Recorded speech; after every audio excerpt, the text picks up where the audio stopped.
Hey gamers, today we're going to look at Victorian Masterminds. Let's check it out. To set up for the game, each player is going to pick one of these little mastermind super weapons to choose from. They're going to put it in their player board. They're going to start with one little scientist to help them out.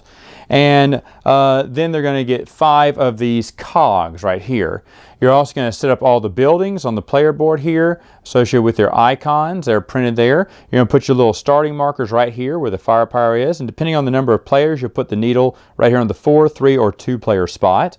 You're also going to deal out some mastermind cards in each little space here, in each one of those 5 spaces, and then put the deck over to the side to refill them when necessary.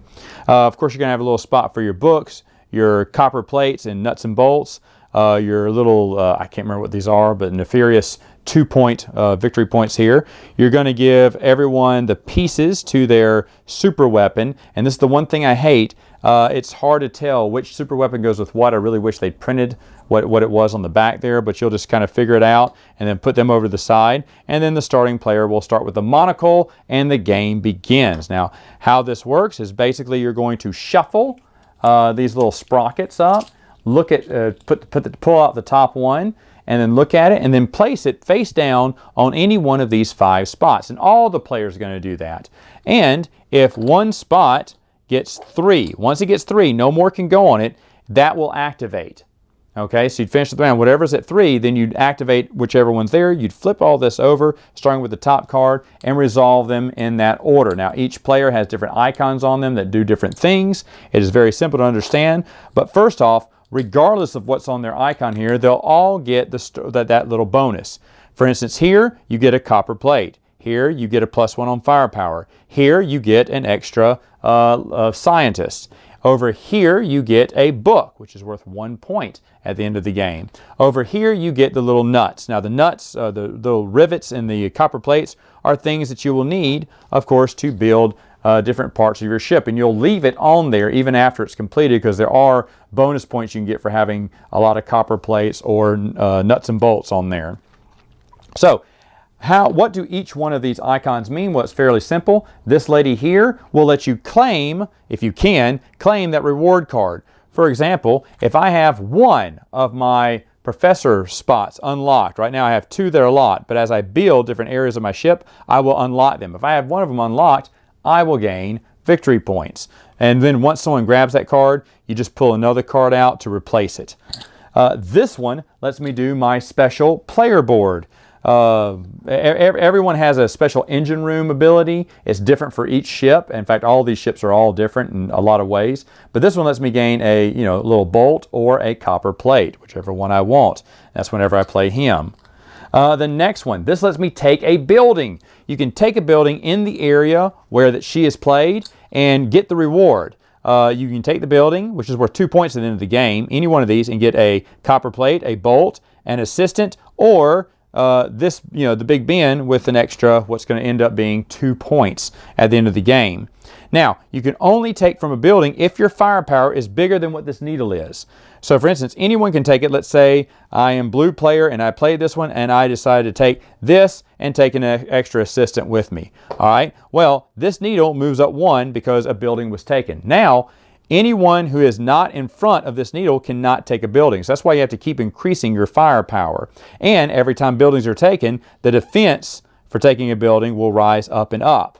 All right. If it ever was to get to 12, that'd be one of the things that would signal the end of the game. The other thing you have here is a 2-time person. This one gets double the reward, double the copper plates, or double the firepower, double the assistance, whatever it is they're grabbing, then grab 2 of a kind. And then finally, this guy here, oh, he's mean. He skips the next player in line. So if I was to play this and red player was to play this, I'm going to cancel you out and you can't do your turn. That's awful. There's only one of those out of the 5 sprockets here, but that is a bad one in there, or good for you, I guess. Now, the next thing I want to talk about is the books. Once you get to 5 books, books are worth victory points at the end of the game. There's an upgrade on everyone's ship that says, hey, from now on, whenever you get a 1, you can flip it to a 2 and get 2 points worth instead of 1. But once you get 5 books in your library, then going forward, you don't have to randomly select the top one off the deck. You can start looking at them. you know, and playing them on the board. Now, you can't use any that have already been used. Anything that's been, you know, used would go on the unused stack, on the reject stack, and you still have to go through these, all right? But it'll let you look and see which one you want to do, and you can pick any one once you've gotten the 5 books. Now, if you wanted to use one that's already been used, obviously, if all of yours have been used, you have no more left in your hand. Maybe you have these on the board, and these were all used. Okay, well now they come back into my hand, and then I can look and choose and pick whichever I want. But let's say that this is my hand, and those are the ones that have already been used now.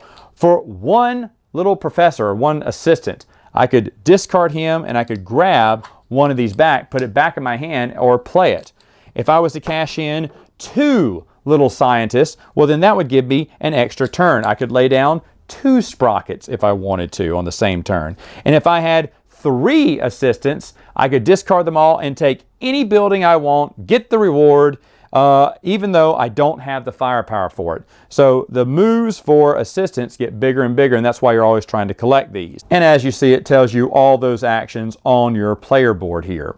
Now, there are other actions on the board that once you fill them out, you'll maybe increase your firepower, get victory points at the end of the game, unlock some of those extra spots for scientists. This one, every time you get a purple book, you can flip it over to a 2. These 2 let you get some special abilities in your operation room once you activate them and cover them up. Now the game's going to end in 2 ways. Either this needle is going to go to 12 because 12 buildings have been stolen, or someone's going to complete their project. If that's the case, then you're going to resolve anything left out on the board. So if this is what the board looked like at the end, when someone ended the game, then we're going to resolve this stack, this stack, this stack, and this stack, and then end it. What you're going to do is you're going to count these little skull points that you got. They're worth 2 points each. You're going to count all the victory points that you have on your board here of completed ship parts. Any victory points you got from completed missions here. Of course, a victory point for every book that you have, whether it be 1 or 2. And of course, whoever has the most victory points wins. And I forgot to mention 2 victory points for every building you've taken. Final thoughts, what do I think about the game? Well, this was the last game in my Amos Day package that I actually looked at, reviewed to see if I wanted it. Because I looked at the cover, I said, nope, nope, not for me, not really for the steampunk, don't really like the theme here, doesn't sound that good, and I just kept avoiding looking at it. And then when I was this thing cost $5 on Amos Day's clearance sale, and it is well worth that. It's worth regular price too.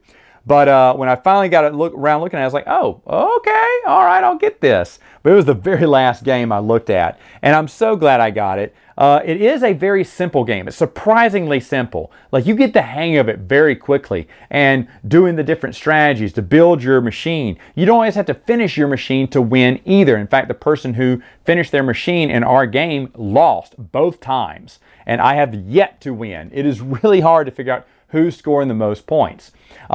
I made a big mistake trying to spread out my bolts and copper plates to all these places because I was going to make one big power move to get like 3 of them completed in one turn. That's dumb. That's dumb. Don't do that.